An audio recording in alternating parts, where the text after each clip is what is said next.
शंकराचार्य को अगर हटा देंगे, 4 शंकराजी स्थापित है। शंकराचार्य धर्म की रक्षा के लिए, जब धर्म नहीं बचा पाए शंकराचार्य क्या लगा? प्रधानमंत्री देश के विकास के लिए बनाए गए हैं, क्यों नहीं? तब मस्जिद भी बनाना चाहिए। मंदिर आप बनवा रहे हैं प्रधानमंत्री बनकर, तो वहीं बगल में मस्जिद भी बनवाइए। आप मक्का में बनवा देंगे मंदिर। लो, ये मक्का में बनवाने की बात कर रहे हैं। हम मक्का में बनवा दोगे? मक्का में है, मस्जिद कैसे बनवा देंगे आप? मस्जिद के लिए सुप्रीम कोर्ट ने दिया। अभी जो मंदिर तोड़ने की बात हम समर्थन करते हैं। नरेंद्र मोदी जी क्या कर रहे हैं? 56 इंच का छाती है, जेल में डाले ना।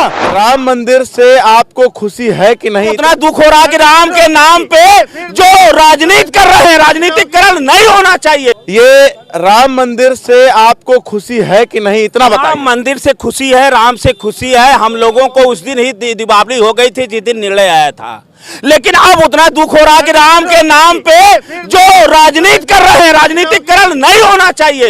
इससे हमारे सनातन में ही जो है और हमारे हिंदुओं में मतभेद हो जाएगा।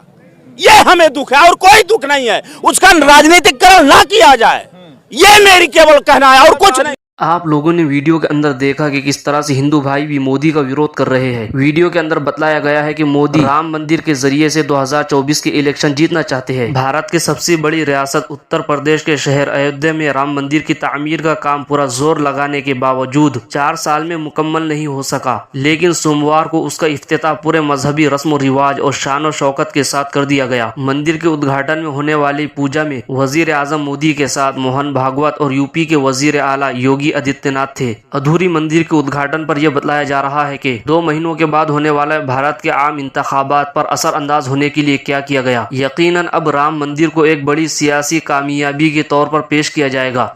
अब भारत के आम इंतखाबात ही ये तय करेंगे कि सेकुलर इंडिया का सियासी मुस्तकबिल कैसा होगा। मगर एक बात तय है कि 1000 बरस तक हुक्मरानी के बावजूद मुस्लिम हुक्मरानों ने अदल व इंसाफ को बड़ी हद तक कायम रखा, लेकिन बीजेपी 10 सालों के अंदर ही बेकाबू हो गई। हिंदू और मुस्लिम करके भारत में रहने वालों को बेवकूफ़ बनाया जा रहा है। वीडियो को लाइक करें और इस वीडियो के बारे में आपकी क्या राय है कमेंट करके हमें ज़रूर बताएं।